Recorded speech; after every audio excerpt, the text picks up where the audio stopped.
Yeah. There are bot farms made to ruin Americans' lives. You're my favorite guest. I feel like you're Also, like the downfall of society is the Kardashians. Like, instead of like a conservative conspiracy uncle, you're like a liberal conspiracy aunt. Yeah, bitch. That's exactly what I am. Well, thank you for coming to my couch. Welcome. I love it here. Welcome to Cross My Heart podcast. It's nice to be in your home with you in it. I did break in once. You did. You wrote me a note about my cat on a piece of cardboard that I came home to. That was really fun. And then I got 7 texts from Hannah. Were you in my house? It was beautiful. It was a cat sitting situation, so it was okay, but I felt scared. I mean, I like it. I like being a little weirdo. Felt good. And I know that about you, and I love that about you. Yeah. And that's why I'm happy you're here. I think you have a fascinating perspective on most things. Oh, no. Some might call it neurodivergent perspective on most things. Unhinged, deranged. And I love it. Usually we start with a segment called Roses and Thorns, classic youth group activity. Were you a youth group kid? So my mom was like, if you want to go to church, you can go to church. So I begged to get to go to Awana's. Oh my God. That like brought out a visceral reaction in me, because that was like our elementary school mega church had an Awana's group. I just also remember being a pretty like lonely kid and just like, oh, there's a place at 5 p.m. on Wednesdays where everyone has to be nice to me. Hanging out? You guys are all hanging out on Wednesdays? And God said that they have to be nice to me. So, yeah. And they have a snack. There's a snack. A game. Yeah. And they're going to pay attention to me, unlike at home. Exactly. That's interesting that your parents, I've talked to a couple people like this, but your parents weren't religious, but you like wanted the church for the social aspect. Did you ever believe anything you were being taught, or were you just... Okay, so then this is a journey. So start out Awanas, and then my childhood best friend and her 2 older brothers were being raised in like a Christian non-denominational church. They're being like a baptized, like I'm familiar with the type. Correct. And so it's just called Christ Church of Oak Brook, 31st in York, out here in the burbs, if you're looking for somebody to get non-denominational with. But it was, I mean, it was a good experience. I really liked them there. They did my, like, I had to get like christened and baptized the same day, you know? We did like a 2-for-1, like a Costco situation. That's nice. A discount. Yeah, because, you know, I was being raised by lawless, godless pagans. And that was like 8th grade, I think. And then first couple years of high school, not a lot of church activity for me. You know, didn't have Girl Scouts, but I was doing like organized sports, cheerleading, musicals, choir. I played basketball my freshman year and then quit because I got yelled at for crying the day Chris Farley died. And I was like, fuck this guy. He doesn't understand me. You know, I obviously can't practice the day Chris Farley died. That really just aged me. That's kind of messed up, though. I like that you like stood your ground. Like, I feel like as a kid, I would have been so scared of authority, I wouldn't have wanted to quit. You know what I mean? I've never been afraid of authority. That was also a big problem. So we did like the dance of not a lot of church my freshman, sophomore year. And then this girl that I was friends with through like musicals and singing and stuff was active in her church youth group on Wednesdays. And they were recruiting, you know, they were doing a recruiting event, like a big summer camp vibe outside where there's like contests and like, it's just like, feels like a barbecue. When it's fun, it's fun. Like it's good. It's good. You know, it's like 3 months before they lean into you about keeping your pants up. And it was fun. But the thing that was crazy about it was I was on my driver's permit about to get my license. So actually the date was like June 16th of whatever year I was going to turn 16. And my dad was in the passenger seat and we had just picked up my friend Laura Ratcliffe and we were turning back out onto her street and this guy was blowing a fucking stop sign and we T-boned his car so hard. My dad's like, glasses flew into the windshield. My friend had like not even gotten her seatbelt on yet in the back seat. The cop comes up. He's like, well, somebody was looking out for you today because you guys should be goners. Yeah. And my dad was like, no, we did not bring up God. She's on her way to church. I don't even want her going. And I was like, never forget. It was such a core memory of my dad being like, this had nothing to do with God. It was a freak accident. He's like, nobody saved her. I'm glad you're okay. And then he made me drive like 2 days later. But so then we did end up going to that youth group that night. But I was already, that cop brainwashed me. Like I was like, Jesus, save me. So now I was Jesus took the wheel. Yeah, truly. Took it right from my hands. I wanted to do all the lyrics, but we don't have time. We do an interlude of 3.5 minutes of singing Jesus Take the Wheel. I can't do this on my own. So that happened, but then, and I was like deep in it. I was doing Sundays, Monday night Bible studies, and Wednesdays. I was like deep in it because I really needed community, and I was like not really getting along well with people in high school. Our senior year, right before we graduate, they want us to sign this fucking we had done all this shit. We'd done like the go to Cornerstone sleepaway camp. We're like, we'd done all the shit, right? And we got an embossed Bibles with our names on them with notes from Pastor Dave.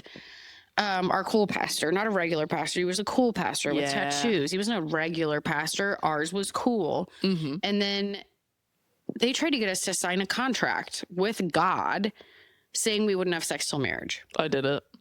It was no drinking, no drugs, no sex. Also no purchasing alcohol. Like you couldn't purchase it or drink it, which was fascinating. And I signed it. I was probably like 12 or 13. Oh. Wasn't that fun? Mm-hmm. I was in the Youth Temperance Council, which is the Women's Temperance Council is the small women's group in the U.S. that spearheaded the Prohibition movement. And I joined their youth chapter when I was 12. Fucking narc. Because I obviously had lots of friends. Yeah. I didn't have a lot of, it just like, I wouldn't sign it, and neither would my friend Gina. Which is very cool, by the way. I remember completely ostracized from our youth group. Nobody would talk to us. We got like asked to leave our Bible studies. Oh my God. It was a scandal. Because you were sluts. It was a scandal because we were fucking And also, sluts. were you, like, you probably weren't sleeping with people. Sex, but I did have my first boyfriend at the time, and I just thought, like, there's no way I'm going to be able to keep this promise. Yeah. And I was like, I thought the whole point was like that we're trying to build like a relationship, you know? Yeah. And like have something rooted in honesty. And like, I just thought. Start out with God by lying. That's how I felt. Yeah. I genuinely felt that way. And we now know it to be the autism and my strong sense of justice, but I just couldn't, I just absolutely couldn't like sign it and being like, well, I know I'm not going to keep that word. Like, that's not who I am. Yeah. Did your parents know that contract was on the table? No. I wonder if I had a friend who I would bring to youth group, and her mom found out about some of the like contract stuff and was like, you can't go back unless I go with you every single time. Like, this shit is crazy. And I am going to like sit next to you and tell you that they're being fucking insane if you want to go back there. Cause it is like, as an adult now, like thinking about little kids in a room together being like, someone talking to kids about their personal sex lives is gross, like creepy. And also like contractual agreements. It was like slightly unhinged, and I just like cannot actually. And so that was that. And then I didn't do church stuff in college. I kind of went through like a really intense, very serious calling off of a future with someone when I lived down in Texas. Yeah. And when that happened, I had a friend who had just gone through like some really, really deep trauma. Yeah. And lost his dad. And he was a church guy. But at the time we were like waiting tables together, blacking out on weekends. And one night I blacked out. And he was like, can I just like take you back to my house? There's a guest room. It's not like that. And I was like, yeah, absolutely. He's like, also recruiting. He's like, and the next morning, he's like, if you want to come to church with us, it's not like any pressure, but we're just going to go to church and then go get Greek food. Yeah. And I started going to Baptist mega church with them like twice a month. Did they do like Christmas plays? Like the big probably, yeah. lights and dance numbers? This was like Texas early 2000s. So it wasn't quite as like pyrotechnic yet. It didn't quite have like the Cowboy Carter energy yet. You know what I mean? Like Cadillacs through the sky and shit. Like it just wasn't quite there yet. No, that's something that I do almost like regret. Like I didn't get the fun kind of bad church, you know? Like there's bad churches that teach you about that you shouldn't be gay and that you have to be a virgin until you're 85. But I didn't get the one that had like the fire, you know? I mean, I still got like Bleach and Audio Adrenaline. That rocks. Yeah. There was so many like big worship bands I was obsessed with. And I went to this concerts. Yeah, did you know who Jamie Grace was? Were you ever? There was Toby Mac and Jamie Grace were my two big ones. And you lived in Bloomington Normal for a while. Mm-hmm. Are you familiar with the Corn Crib? No. The Corn Belters, the minor league baseball team that's there. Oh, no. They would host Christian concerts there. And so I saw all of my first Christian concerts at the Corn Crib in my hometown. I saw Bleach. I saw Audio Adrenaline, Jars of Clay. Jars of Clay. Oh my God. It would take me 10 seconds to like, just like There's one open band. something up and be like, Yeah. whoa, like back in it. There's one band, Testify to Love. For as long as I shall live, I will testify to love. One of their lead singer, gay now, and now they sing at like pride events, that song. But it's like a beautiful Christian song, and they're gay. And it's like, yeah, obviously. I'm assuming that a lot of the like best Christian artists are doing gay. I mean, look at us. Look at us. Look at we become Christian comedians. We'd make a lot more We'd money. make so much money. You don't have to pay the churches as much as you have to pay the theaters for tickets. To fill a mega church, to do a tour on mega churches, you make so much fucking money. Have you seen these pastors' homes? Insane. Mega churches, mega homes, baby. That's also the church that I grew up in. The pastors were not wealthy, which is interesting. Like, it wasn't as creepy in that way. My pastor was an insurance agent. Like, the guy in charge was just like an insurance guy, which is kind of a fun fact. Insurance just feels like a really easy way to launder money. Yeah, maybe he was laundering money, but I think that there's something Yeah, because the snack cakes were also never good. Everything was also Aldi, you know? It's At like the there's a church lot events. of money in this place for this to be an Aldi snack table. Okay, then last time I left the church was I was going to Baptist mega church with my friend and his mother, and we've talked about my best friend who at the time was just out gay person, is now an openly trans person who I love desperately. And they were on the phone with me during Easter, and they were in LA and I was in Texas. And I was like, oh, I'm going to take this call really quick. And I FaceTimed with them, and they were missing their family and homesick. And we had kind of just very recently been roommates in Bloomington Normal at ISU. And then they came up here and finished their school out at UIC. And I had moved here with another one of our roommates. So we still saw each other a lot. And then when they moved to LA for grad school, I was in Texas at the same time. So we were kind of experiencing that first, like, not in Chicago at the same time thing. Yeah. We just had like a sweet little combo about missing home and loving each other, and hung up the phone. And I'll never forget, Matt's mom looked at me and was like, that's such a sweet friendship y'all have. And I was like, thanks. Yeah, it's like been my best friend for a while. And she goes, it's such a shame that they're gonna, I mean, and did not obviously give them the correct pronouns, but said it's such a shame she's gonna go to hell for being gay. I've heard that so many times. And in I my was life. just like, friendship over. And like, there was like great things about our friendship, but like in that moment, you're just like, how can you like spend all of your time preaching love and then like just be just like so rotten from the inside out with hate that has like, it's like comes from nowhere. Yeah. Matthew and I had a friend that like we overheard talking about us in that way. Like, they're so nice, such a shame they're going to hell. I like grew up hearing people talk that way, like growing up hearing that like you can't be good without having God, if that makes sense. So that these people all grow up thinking that being gay is bad, and they can't possibly believe that like a gay person could be good. Like, those things do not coincide in their brain at all. It's like very confusing to them. So there has to be some sort of like moral punishment later. Like, they have to believe that they're going to hell because they can't understand that like someone that doesn't believe the things they do and follow these rigid rules and make themselves suffer every day like they do is going to be happy. Like, they don't let themselves experience joy without suffering. And I think that being around gay people is pretty hard for Christians because of that. Yeah, and I think it's also just that I like tried to do this as a joke. The reason billionaires hate trans people so much is the joy. Yeah. Like, they don't hate trans people, they're just jealous. Yeah. It's like, have you been to drag brunch? My first drag show, I remember coming away, I like have a journal entry where I wrote about this, where I said like, this is what church is supposed to feel like leaving a drag show where literally everyone is welcome. I remember I would go into conversations as a conservative Christian kid with like all of my long skirts and head coverings in defense mode all the time with people that I knew were like visibly gay or trans or different than me, because I assumed that they hated me, or like I assumed the malintent was coming from them. And it was so earth shattering to realize it was just me. Like, no one fucking cared what I wore, or like gay people, trans people were never mean to me about the way that I presented myself to the world. But I was always prejudging them because I was taught that they hated me. And it's just like, I think I just wanted so bad to like be as free as them, you know? I truly think that's like the entire separation right now in our country. The people who are living freely, and then the people who feel like they can't. Remember what it was like to be in Bloomington Normal and feel like you couldn't just like be fully on display of who you are? I mean, it's like the reason that cities are full of queer people is because they thought they were going to get the fucking shit kicked out of them at home. Yeah. It's not because it's like the city's better. It's And like the city makes you gay. Something in the water. Yeah. That's it. It's the AI refiltering that's making us all gay. I go to these small fucking towns in Michigan and shit, and like everybody just wants to get along. Like we all like, but they don't have any like freedom. They don't have any like, they know that they can't be who they are in their hometown because like half their friend base will vanish. Yeah, it's like losing your whole community. You're like, everyone needs a support system to live. Like as human beings, we need people around us to like function and live happy, fruitful lives. And so for a lot of people, the thought of like moving away or leaving that is really scary or like doesn't feel like an option to them. So like the thought of losing. I get not wanting to like live somewhere with no parking. Yeah. I get that. Sometimes I get so mad about the parking here, but I like being gay.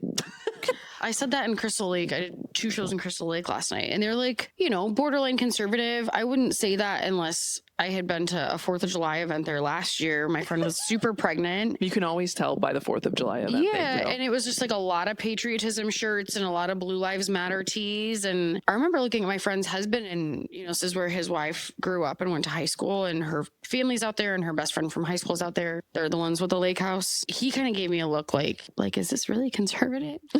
Did we get a lake And house I'm in a sitting bad there place? going, Mayday, Mayday, like this place is bad. Like, and me and my friend are looking at each other like, ruh-roh. I don't know. I think they're enjoying it, but it, you know, they're one of the few people in the neighborhood with a hate has no home here banner, you know, and it's just like doing shows up there last night talking about dating, and they're just all kind of like paired up. And like a lot of them have been married to somebody that they met at Crystal Lake High School 30 fucking years ago. So, yeah. Wow. I think we fixed everything just now. Conversationally, everybody's just honestly a little bored and a little sad, and we're all addicted to our phones, and nobody goes outside and talks to anybody in real life anymore. Yeah. And I think there's community in so many more things than like, I think transphobia and homophobia makes you feel like you're a part of something bigger than yourself, like hating a group. Like some of the ways I've met my best friends is shit talking another person. I get it. Like being mean is fun sometimes. Like it's how you connect to other people. But like if you get off your phone and go outside, I'm certain there's more ways that you can feel connected to your community that don't involve bringing down a whole group of human people. I had it happen in London like 2 weeks ago. We stopped at this place called the Red Lion Pub, just at the base of the House of Parliament, which is, we stayed right near there. And my family came from the Midlands to meet us for lunch. Yeah. And we like sat, had like a late lunch and like beers, and they went home late at night. And it was a great little day. And we went out and went inside, got a beer, came back around and stood on the sidewalk next to this couple. And I could tell they were from like the North Country. And this man was hit or miss, and he starts talking, and I'm like, this could get bad, but the wife is cool. And then he's like, yeah, you know, like these lefties, Kind of like that. and then at some point he says the blue hairs. Oh, And then he says, I'm wearing my lock him up hat. And then he says something about how, well, nobody's as bad as Biden. And I'm just laughing because he doesn't even realize that we don't agree. And his wife is catching all of it. Mhm. But we're also talking about like this crane and how much weight is on the backside of this crane. And like, I was like, oh yeah, I was noticing that's weird that it's on a bridge. Like, I would think that you'd have to put that on why wouldn't they just mount it on the ground? And then he's like, that's what I was thinking. And I was like, look, we don't have to agree on everything. We can talk about how much weight is on this crane. Like two little autistic soldiers of blue collar labor, my guy. we can talk about construction equipment Because you're together also all not day. smart enough to read my hat and understand that we don't agree. Yeah. But right now in the US, it just feels so, and the UK is not much better right now. But like Yeah. the US is just like, we've all just been so conditioned to fucking hate each other so that the billionaires can keep stacking their money, that it's like, we're just pinned to fight. It reminds me of what I was talking about of when I was religious, even now, like going into interactions with someone I know disagrees with me on offense, like preparing, like feeling anxious, just like preparing to be disagreed with. Like, and I think it's a feeling that I've gotten since obviously introducing binge scrolling into my daily diet. Like, I think we've all become a little bit less tolerant of other people. Spoon fed the algorithm to make us upset. Yeah. There are bot farms made to ruin Americans' lives. You're my favorite guest. I agree with you. It's insane. It's not. Do you think someone made up the pictures of thousands of phones plugged in that are just like? I feel like you're also like the downfall of society is the Kardashians. Like but instead of like a conservative conspiracy uncle, you're like a a liberal conspiracy aunt. Yeah, bitch. That's exactly what I am. The bot farms are crazy, but like I think that like one of the Jenner girls just lost like millions of followers because they just did a Facebook or Meta lost a lawsuit, one of many, where they had to like deactivate a bunch of bot accounts that are being sued for essentially like brainwashing people. It's crazy. I believe in the bot accounts. We're not hiding it. It's happening. Like they're getting sued for it. Roses and thorns. It's a different vibe. Are we supposed to do that an hour ago? It's just I just want to hear something nice that happened and something bad that's happened recently. A rose and a thorn, and I'm gonna give them at the same time. Oh, perfect. So a thorn was I just took my mom on it's the 10-year anniversary of losing my father, so don't think that I'm like bougie and can afford to do this kind of thing. Before you think too well of me, let me drag myself back down to reality, which is that it's 10-year passing of my dad, so I want to do something special for my mom for Mother's Day and her birthday this year, which fall around the same time. So I surprised her with a trip to Paris and Italy at Christmas, which is so beautiful. Insane. But also 20 years ago I said I went on a backpacking trip, I went to all these countries, and I came home and I was like, you must see Paris. And then 20 years later, this bitch has not gone. And I was like, you aren't walking any smoother, so we gotta go. Like those hips are barely holding up. So I took her, and when we were traveling from Paris to Florence, we had a little cheap flight. They kicked 20 of us off the flight. This is obviously the thorn. They kick 20 of us off the flight, and it's all tourists. It's like all English speaking travelers. It's all American passports, and I am like seething. Fortunately, this very good looking French man loses his shit, and I was like, yeah, get him in French, get him, like the other European yell. And because I was like, I'm gonna say some shit, and so I'm like, pull this guy over. Another guy comes over with a gold name tag after two of them have already been absolute cunts to me, and I go to gold name tag and I go, boss man, I need you. I'm like, I'm not asking you to tell me what's happening. I know you can't make more planes appear. I'm not a fucking moron. I know you can't tell me if I can get on a flight later because somebody else might have already taken it. You live here. This is your city. I'm asking you, would you just go to the train station right now and try to get a train? I'm not asking for your political answer. I'm asking you, like, as a human being traveling with your 73-year-old fucking mom. Yeah. What do you do? And he's like, ma'am, I can't actually. And I go, oh my God, fuck. Oh, I can't. I'm asking you as a human, dude. I was like, Judy. You take his name tag off. We're going to the fucking train. I'm like, lose that gold ass wings. I get my mom's shit. I go, this is going to be brutal, but we're going. We go to the train station. I kind of lose it. I'm like storming through the train station. I'm like, stand here with the bags. I need to be overstimulated and crash out. Yeah. I need to speed through this because my mom's not fast. She's in good shape, but she's not fast. She's mid-70s. She's 73. Yeah.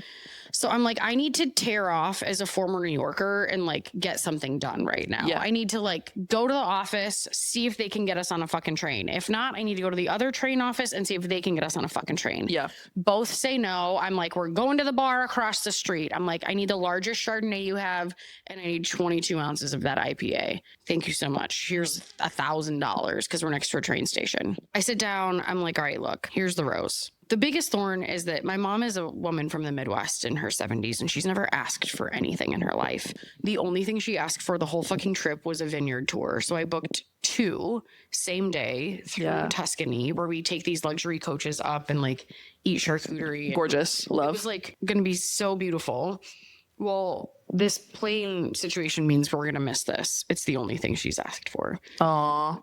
Thorn? Thorn, I'm like, I fucking do not accept. Yeah. I kind of like crash out. I turn into Liam Neeson. I'm like, nobody takes my mother's trip away. Like, I'm like, Judy, this is going to be brutal. We're sitting down. We're like 3 sips into this monster shard and this huge beer. And I'm like, look, we could get there at 8 a.m. Yeah. Oh, we got to take 5 trains overnight. Fun.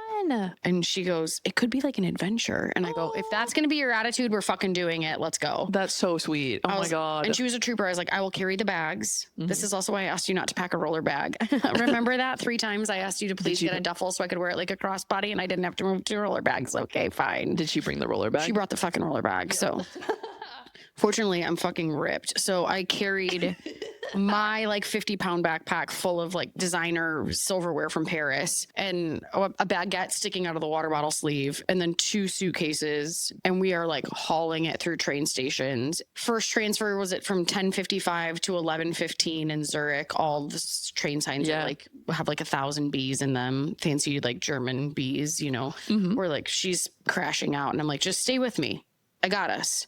Yeah. And she's like, how? I'm like, Google Maps, you know, just like, stay with me. Chelsea knows she knows how to get anywhere. She's like, wow, this is crazy. I'm like, there's an app, you know?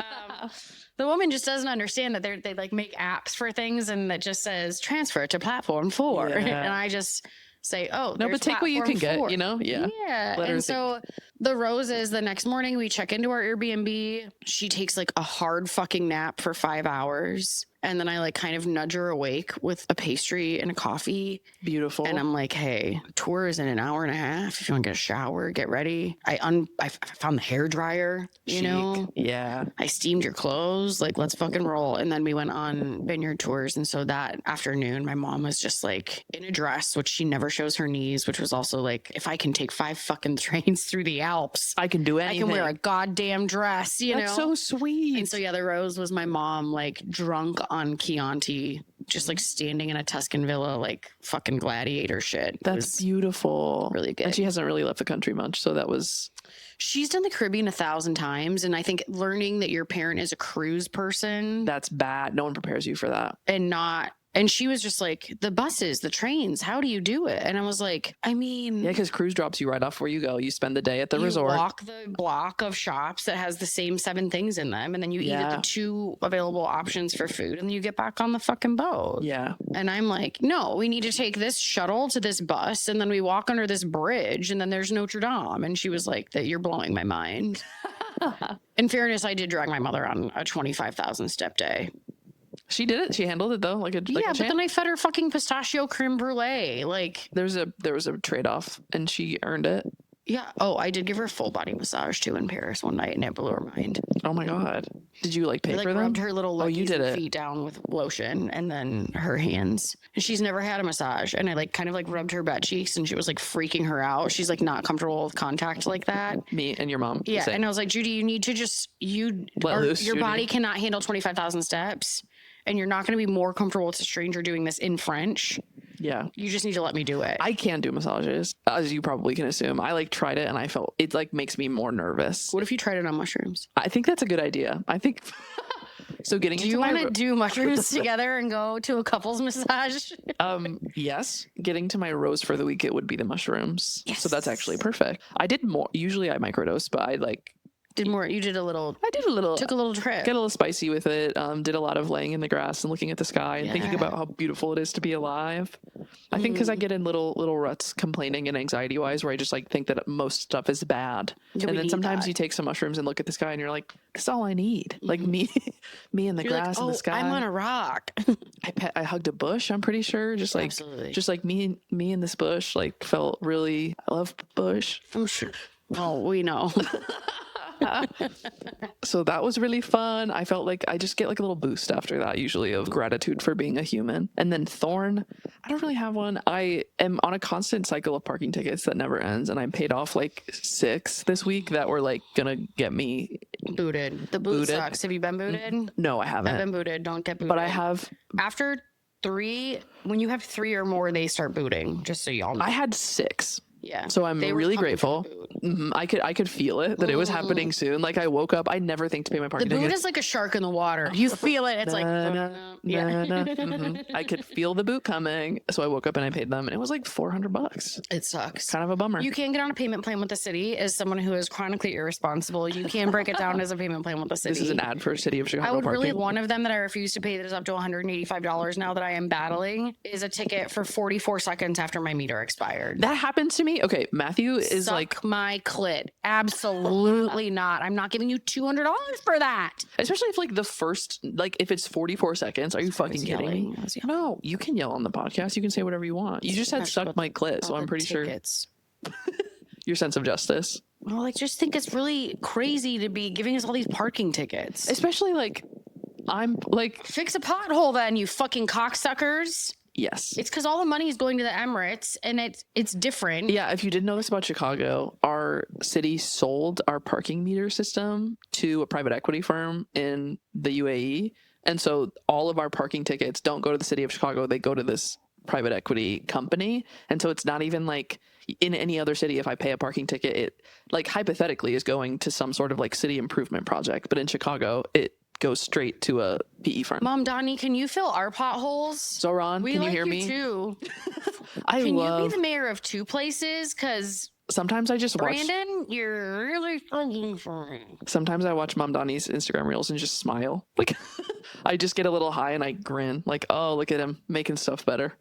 I want a Mom Donnie. I thought you were gonna say I want a mom, and I have a great mom. I want a Mom Donnie. Yeah, he's and a Mom Daddy. I like and a Mom Dommy. I love the idea that he's just doing little things that are improvements. Like I think so many decisions that we make politically in America are to try to like mitigate destruction and chaos. Like how do we undo destruction instead of like zoomed out enough on community to realize that like new basketball hoops, like a lot starts there. Instead of like what if we make stuff better? So many politicians are just like, how do we keep things from exploding more? And it's so nice to see someone that's like, what if the street was cleaner and what if you could afford daycare? And like it's just refreshing for me. Like I don't know specifically all of his policy decisions, but generally I like that attitude when you approach. Yeah. He hires like people who have like been like through our like prison system. I mean, I think that there's just like a lot more perspective and openness there. And like people are like shocked to find out that he comes from a little bit of money. It's like, do you know how expensive campaigning is? Yeah. If you haven't figured out that we are being ruled by billionaires, you are a fucking moron and you're exactly where they want you to be. This is my whole pod episode is me crashing out. Okay, next segment. No, I appreciate it. I think this is my most political episode yet, which is exciting, but I agree. It's funny because I think I'm not political and then I've never had a conversation with you that didn't have some sort of like tangent into the ruling class, but I'm okay with that. I like my conversations end up that way too. I just think it's nuts. I think I've just like reached a breaking point. Yeah. Especially because sometimes I like you feel crazy. You're like, why is everyone else not freaking out about this? And I totally understand. Okay, my next segment is called What Are You Starting a Cult For? It's a little corny. It's fun. And I want... Called what? What are you starting a cult for? What are you obsessed with? And I can go first if you'd like some time to think. Women in the trades. Women in the trades. Okay. You're starting a cult for women in the trades. Tell me more. Yeah, I just don't think it's a space for men. Men should not be doing trades. I think men should be doing commercial. I don't think that men belong in residential. Can you explain that? All those words. Commercial construction is buildings, skyscrapers, casinos, underground plumbing, municipal works. I think that it could also be municipalities. When I say commercial, it could also be municipalities. I think that y'all can run the sewers. Fine. It's just that like they, you know, it's funny because the same reason that women were kept out of the military forever is that men worry about them too much. The ultimate study was that like they were afraid that men couldn't visualize a woman on a battlefield and not feel drawn to her like a lover, sister, whatever. But I think that also happens in the trades a lot. Like I don't get treated fairly on a site even if they want to. Men try to like help me off of ladders. They try to take things out of my hands constantly. And it's like, I know what you mean to be doing. I know you mean well, but it's like a constant barrage of misogyny. And that's like when they're being kind. We talked about this actually last week on my episode with Rachel. This concept of benevolent sexism, where like people think that you're a damsel in distress and need help all the time, but it ends up sort of like flattening you as a human person. Like instead of being a woman that is capable, you're a woman that needs saving. And it's a really difficult dynamic to manage because I think the men in that situation, if you call them out on it, are like, I'm just being not like I'm being nice. So this is like how you treat a lady, you know, but it feels icky. Well, yeah, it's like we have the same job.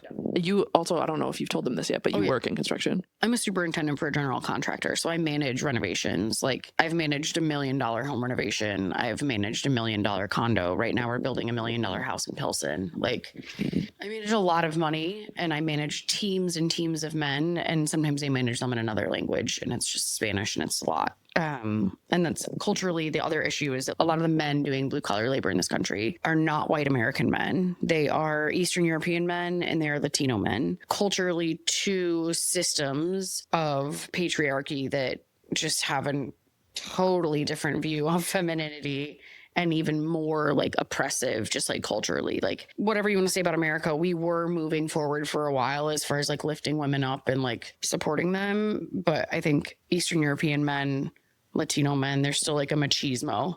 Yeah.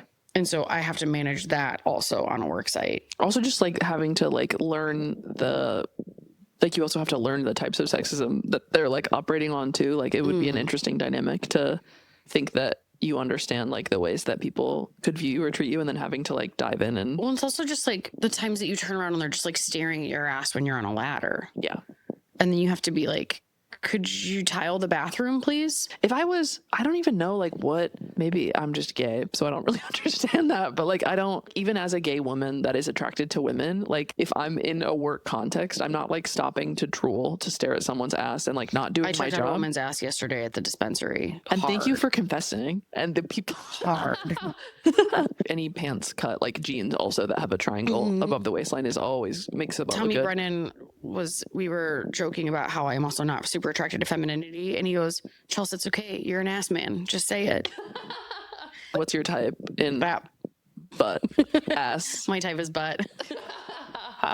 Oh my God. I have, I love lamp. Have you always, okay, when did. Or super tall, like androgynous, like, oh, you played college volleyball. I love someone that's rocking with something a little special on the gender spectrum is typically where my interest lies. I think a lot of people that I've been seeing lately have had a they them incorporated, a she they perhaps, like just a little splash. I love a she they. A little splash of they. A they them is my dream. Yeah, but I do love a she they. Yeah, but like it's not a lot of femme energy. It's not your thing. I don't want to deal with your makeup and your lip gloss. Women take too long to get ready. Am I right? And I've always said that. I feel that way. I'm about to be mean to Matthew, but I feel that way sometimes. Like a gay guy, love him so much. They take so long to get ready. Have you ever tried to leave a house with a gay man? Yeah. I on purpose when we go out, I feel like his wife. I'll be like, lie that we have to leave 30 minutes earlier than we do. Yeah, that's it. That's and the then we that's leave also, at the right you time. need to do that with me because of the ADHD. But yeah, you did arrive 47 minutes late, I think. And you showed up with, I saw your location was at a pie cafe. I did. I got coffees for the tea. So I was just like, oh, she's getting pie.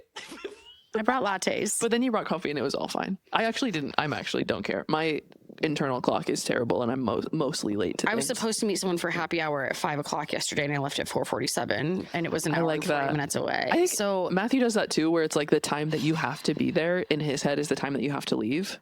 And I think that you also do that. And I'm not good at the time. That's okay. Well, you know what it is? I don't know what to do with the time before I have to leave, to the point where then I sometimes get anxious with what to do at that time. I try to make a choice of how much I could get done or how little I could get done. And then it was time to leave 20 minutes ago. Yeah. It just is gone and I missed it. You either anxiously arrive like 1.5 hours early or you're late. I hate being early.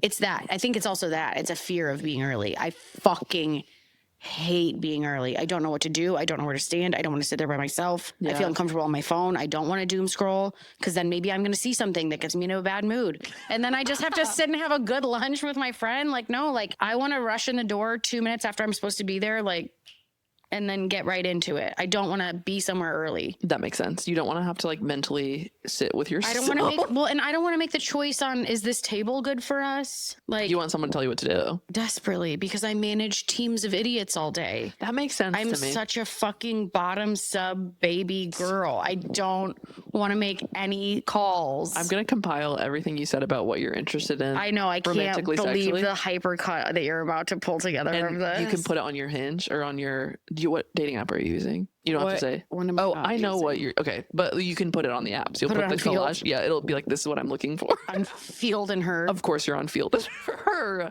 Her has never been good for me. I hate her. I think I'm realizing lately, this might sound sad, but I'm trying to have more confidence, more like agency. I think just maybe even growing up religious or with the family that I did, like realizing that having agency over like sex and dating is new for me. And I think for so long I was working from like a deficit mindset of like nobody would want me because of like XYZ mental problem or XYZ physical body things. And now like going into dating like someone who is desirable is a really big shift for me. That's made it a lot more enjoyable. Like me, like I'm allowed to have boundaries and have desires, and like Oh, yeah. that's And way ask for what you hotter want. than just going into a date being like, I'll be whatever you want if you just like me. Like it's Do you know what I said to my King Richard the other day? King Richard is my therapist. His name's just Richard, but we call him King Richard now because what did you say to His Highness? King Richard and I were talking the other day, meaning I was at therapy. And I said, do you know what's crazy? Because I recently broke 2.5 years of celibacy.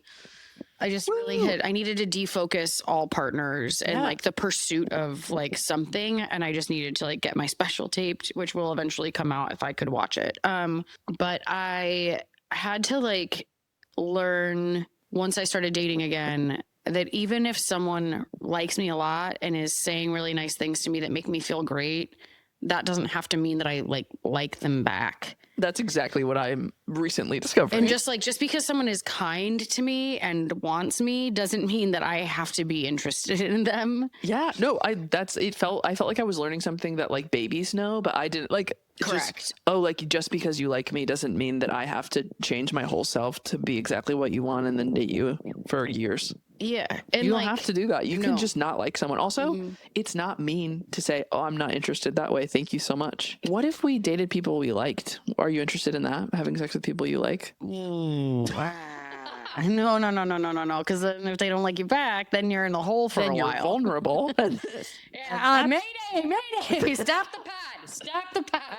My therapist a couple weeks ago was like, have you ever thought about two things back to back? Have you ever thought about having sex with someone that you were really into? First of all, terrifying, scary. Kind of maniac. Secondly, do that. When was the last time you had sex sober? I was just like, Kristen. I did do that recently. You did? I think I'd like to look into it, but I think there is definitely like a trauma sober response sex element. was not scary, actually. Not scary. Okay. No. I think with the right person, it's not scary. Yeah, open to it. That was I was my in a safe therapist, space. my therapy homework. With a cool human. That's good. Yeah. I'm happy for you. Oh my God. But I like that person, however, I was like, I don't think you have anything to offer me, and I think that's okay. But I had a thought recently about how like I would maybe like something with you, and I can tell that that's not where you're at. Yeah. And they were like, oh yeah, when I asked you first about relationships, you were the one that was like, no. I was like, yeah, but then you were cool. So now I'm like, maybe, but the sex wasn't good enough in that one. So the ROI was low. The ROI was low. Mm-hmm. So coming out of the celibacy game is a strange thing. But the reason that I'm not good at casual, like I'm just a very emotional person. I don't know if you can tell. And like I crave authenticity in just relationships, friendships, and in people in general. Yeah. And I really value it. And so I get deep with people quick. And then when you're having sex also, you get very attached, obviously. well, I dated a guy for like 9 months, and I know you're going to be like, that was too long to keep seeing someone that you knew wasn't into you. But in fairness, he was a doctor. I just like we were fucking for a while. And then I was like, at one point it changed in a way, like a bad way. Yeah. And the opposite of the falling in love thing. And I was like, what are we doing? And he was like, and it boiled down to, oh yeah, I would have just like fucked you for ages. You're good in bed, but this isn't like how I'm going to spend the rest of my life. And I was like, sort of like keeping you around until he found something better. Yeah. And I was like, I'm not like a placeholder. Yeah. Like I had no known value. I didn't have like an understanding of what I really brought to the table because I was still going through so much therapy and sorting so much shit out that I felt like I always like owed people something for having to be like patient through that. Yeah. Which is like, no, I'm great. Yeah. Also, like, I think about I would always be patient with another person. So the fact that I like wouldn't expect someone to reciprocate that to me is interesting. It's bonkers. Yeah. Wow. Midwestern women really hating ourselves, huh? You can't get anything better. I swear. The coastal elite thing is hilarious. If you wanted somebody that was going to fucking have some staying power, you'd marry a Midwestern gal. Truly. Midwestern men are broken, unfortunately. No offense, Matthew. You just want women to be carpenters. That's my whole thing. I mean, that's why we went into like men being trash. Yeah. I mean, it's like, I would love I find that my clients are happier working with me. I get the comment all the time about how they love that it's a female coming into their home. safer. I take my shoes off. You become a part of these people's family. You're in their fucking house when they're getting ready for work and school. Yeah, that's People so are interesting. making coffee, packing lunches. Like, you're there at 8 a.m. while like people are trying to get 5 kids out the door for school. There was more women in those spaces. Yeah, and I think that like men aren't good at residential. They don't have the consideration of people's things. There's like always cigarettes in people's fucking planters. The shit they dump right outside behind your bushes is always like some like random thing of paint chips they think no one's gonna fucking see. Well, it's like everybody does it. And it's constant. It's the cigarettes, it's the half Dunkin' Donuts fucking cups. The other day there was a half torta on the patio of a house we're doing. A torta? Just meat in the sun? What the fuck are we doing? So, and like working with women is such a dream. And I think like, I really don't want to become a general contractor. I really don't want to pay for a workman's comp and general liability. But I just think that the industry is starved for a female general contractor that has an all-female team. Yeah. Oh my God. You could make a lesbian super group. I would make so much money. I want that for you. Oh my God. I would be so Then you can take me tired. to your lake house. Oh God, I would have such a lake house. It would be so pretty. just the gayest lake house. My I would have a chain of A-frames off the back of my actual property. For I all need of my to see a people sketch. Send me the designs. Bulletproof. My starting goal for is my current hyperfixation, which is I've been on like a 1950s like vintage obsession lately in a way that feels clinical. And I've just been like staying up late watching people read like magazines and catalogs from the 50s and like just looking at like what the ads looked like and what the people like what the I think advertisements reveal like companies are trying to get at what people want, and so ads are interesting from that time to be like what people valued at the time of the 50s, which for a lot of people was like this illusion of luxury and wealth. But after the 40s and the war, a lot of men were like displaced and didn't have home. It's just like interesting to see. That has to do with PTSD therapy and the lack thereof. Absolutely. Oh, absolutely. Really, really bad. And so they didn't get applied in the US until the 70s. And it's because they knew that they would need to recruit for the next war. So they turned down PTSD therapy. And then they boosted up the idea of like the idyllic home life to try to rehabilitate those men naturally without giving up the reality that war destroys them. Absolutely. And that's what I'm finding fascinating is like the ways that people's governments and companies lie to them. It's just like we've always been doing this. Now you know what? The pod's been so political. We're doing political. I'm losing it. It's just like to see, it's like, I've said this before on this podcast, but it's like comforting and also horrific that the thoughts that we're having and the ways that we're being treated are like patterns that have happened again and again and again and again. Like you're being lied to, the like conservative idyllic family with 2.5 kids and a white picket fence. Like there's so many people like Gen Z is more conservative, and none than of the people millennials, that like, are advocating for that are actually living it, by the way. Absolutely. That's the part that makes me fucking sick, is all of these people with their fucking traditional family values are putting on fake tits and fucking children. And it's like, or like they hate being moms and they're lying about it. They like have fake mom juice. It's like, no, you're all just alcoholics. Like at a park. You have to cope with the lifestyle that you were told from a young age that this is what you have to work for because it equals success and happiness. And then when you get it and you don't want it, people go to these extreme coping mechanisms like alcohol, like drugs. That's why I didn't get married in Texas. And I'm so happy you didn't get married in Texas and become part of a Baptist megachurch. I was waiting tables at a Brio Tuscan Grill, this like shitty little Italian restaurant in South Lake, Texas, which is where my ex was from. Super, super affluent neighborhood. And the moms would all come in for lunch and drink bottles of fucking Chardonnay. Yeah. And had these designer bags covered in diamonds, and they were fucking miserable. And I was like, I can't be my life. And I'm so happy that it's not. Oh my God. Oh my God. I wouldn't have made it. Do you have a forgive me, but which is where we do a little hot take, a little opinion segment? I think cities need to provide like pickup for appliances and all of furniture. Well, yeah, it's like social services. I just don't think we have any social services in place, and that's why like our communities are struggling so desperately. But like, I think that there needs to be more like city advocacy for like moving goods. So like furniture that you don't want that's in good condition, you should be able to submit photos of, and it should be able to get approved for pickup, and then it should go to warehouses, and then citizens should be able to earn credits to shop at the warehouses. Yeah. So like based on community things that you participate in for your neighborhood, you get credits to shop at these warehouses. So there's like, there can be fruit and vegetable warehouses. There can be like, you know, dry storage, food and whatever. And then there can be like furniture, there could be clothes, but like donation-based community spaces. Absolutely. Where That's you beautiful. earn capital to spend in those places by giving back to your own community. So like you can do trash pickup, you can do volunteering, you can do school runs, you can do, you know what I mean? Like you can earn them from your neighbors, like however, but like some form of like city currency that is different from cash that exists in a way where we're all like trying to make this a place that we want to live. I would love that. Oh my God, that's beautiful. Mine isn't like that at all. My forgive me but is not as yours was really beautiful. Mine is about sleeping in muumuus. I think forgive me but we should sleep in muumuus, like old lady nightgowns, like long flowy floor length. No, and why are you laughing? I sleep in a nightgown. You do? Yeah. No, it's so It's not a muumuu. It's like slutty, but I love it.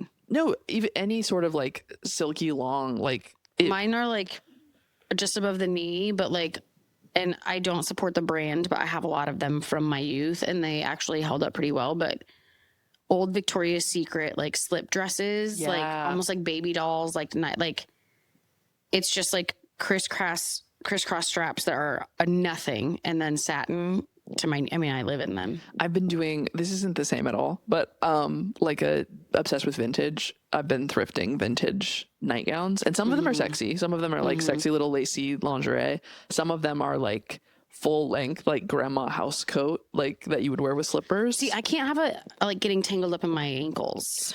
So the sensory of it forgive all. me, but there's too much fabby at the ankles. I get it. I'm enjoying I just never did nightgowns before. So I'm kind of a fan. I think you like that you look like a Victorian ghost while you walk. I do. Like, behind you. I want to have like a candle next to my bed that I can like feel pick it. up and hold with two Yeah, with, hands like, a down the thumb hallway. hole. I Yeah. scare the shit out of Matthew. I think he'd love it. Frank will attack. Yeah, something about feeling Victorian is really nice. So that's my forgive me but. Yeah, there's some vintage shit going on over there right now. I think it's a coping mechanism, but I don't know for what. Oh, I'm sure it is. And I've been trying to figure it out since you started bringing it up. At first, I was like, before I made it political, I was like trying to figure out what in the aspect of like femininity or traditional living was appealing to you. I think it's more like, Or if it's like the brainwashing of that culturally that was concerning. I think it's like I think a lot of people are interested. I've also been interested in the mob. That's my other, oh yeah. which like part of the 50s culture at the time that was really big in New York was the mob. And I know I wish we had time to talk about the time I had to break up with a guy because I was sure he was in the mob. I'm going to talk to you about that afterwards and it's going to be really good. It's like the closest I can get to cult documentaries where I don't have to have a heart attack, like a panic attack. Like if I watch cult documentaries, I have panic attacks. But I think as people, we're all naturally curious in like power structures and group think as a dynamic and cognitive dissonance. Yeah. And I think that like 1950s white, perfect, wealthy family culture, like the propaganda and also like mob vibes are both really similar to cult and religious dynamics, but they aren't close enough where I'll have a panic attack watching them. If that makes sense? I want to give you a television homework assignment of a film I don't think you've seen. Okay. Mona Lisa Smile. Never seen it. Okay. I'll write it down. Put it on the list. Julia Roberts, Kirsten Dunst, Okay. I'll watch it. Maggie Gyllenhaal. Oh. Cast rips. And it's essentially about like a little bit of anarchy through Julia Roberts' character against the narrative of like a 50s housewife. That's so cool. But I feel like it might have even been earlier time period wise. It could have been like 30s, but I feel like it's 50s. Okay. I'll watch. I think for me, like part of what, my big reveal, part of what I am experiencing right now is a excitement and desire to flee the country. Yeah. So Big I've reveal. been getting my second passport in order. I have a British passport as well. And then I'm A going to British use father, that. famously. I'm going to use that to try to like move to the south of France or something for a little while, or even to Spain. It's just easier to move around the EU with a British passport, even though I used to have the two most powerful passports in the world, and now I have like the two most biggest dick asshole passports. almost like super villain motherfucking passports. But I just am like tired of waking up every day and being like in a place where I know that my country has zero investment in my personal well-being or gives zero fucks about me. Yeah. And I don't want to be drained by the interest of 7 rich men. What I find interesting, I studied abroad. I got a scholarship in college and did a study abroad semester, and half of it was in Sweden and half of it was in Denmark. And ever since I left the church, I had not thought about kids. And then when I lived in Denmark for that short period of time, I like thought about having children for the first time. Like, because you see the way a village shows up. Yeah, I was like, oh, I could do that here, which is really interesting. Like, mine's not like in pursuit of a family. It's more that my car has 220,000 miles on it. My lease is almost up. My job is kind of dissolving because my boss is going to leave the state, and like it's all I don't want to wake together. up in Donald Trump's America anymore. Yeah, and I would love to have a place to stay in the south of France. So I'm really excited about that. I'll probably start in London and like spend some time there and just like make some connections and kind of dilly-dally back and forth to France. That's so cool. And find, but I would also love to run they don't run good comedy in France, and I would love to run an English speaking show in France, like for tourists. Yeah. At like 4:00 in the afternoon or something. Cause I think, people need a place to sit on vacation too. Yes. Vacation's so much walking. You need a little sit. Last segment is called Confessional, rapid fire questions. Are you ready? Yeah. What's something that you used to believe that you don't believe anymore? That everyone's intentions are good. That's kind of breaking my heart a little bit, but I understand. I've had like a similar... I think you have to learn to take people at face value when they show you who they are. You need to listen. Yeah. I think also it's one of the best things about you too is that you're pretty optimistic about people, have like a very big heart about other people.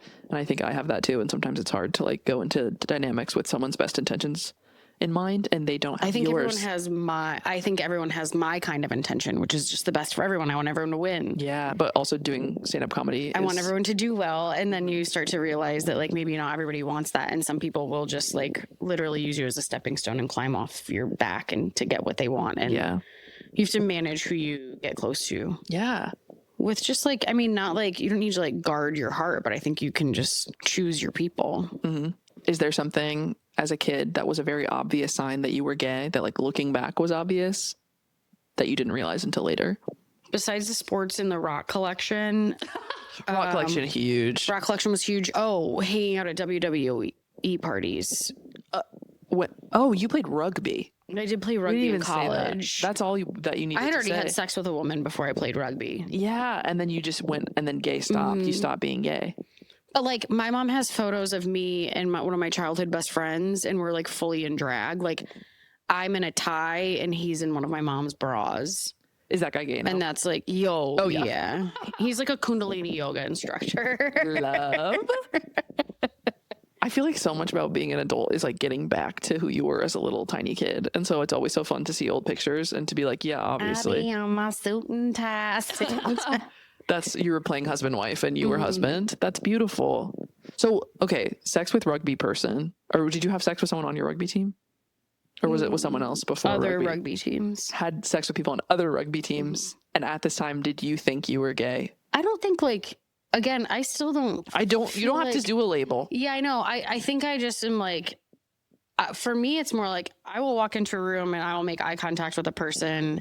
This isn't happening all the time. Believe me. I wouldn't, but like, and you just know, you're like, oh, that's happening. Yeah. It's not a gender thing. It's not a race thing. It's not a height thing. I think it's like what I'm getting at, you don't have to share that you don't want to, but what's interesting to me is that you had like a renaissance of gay recently, and you had like 20, 30 years off of like not seeing women. Well, after I dated a bunch of women in college, I fell in love with a guy through letters. Oh, that's so sapphic, by the way. Totally.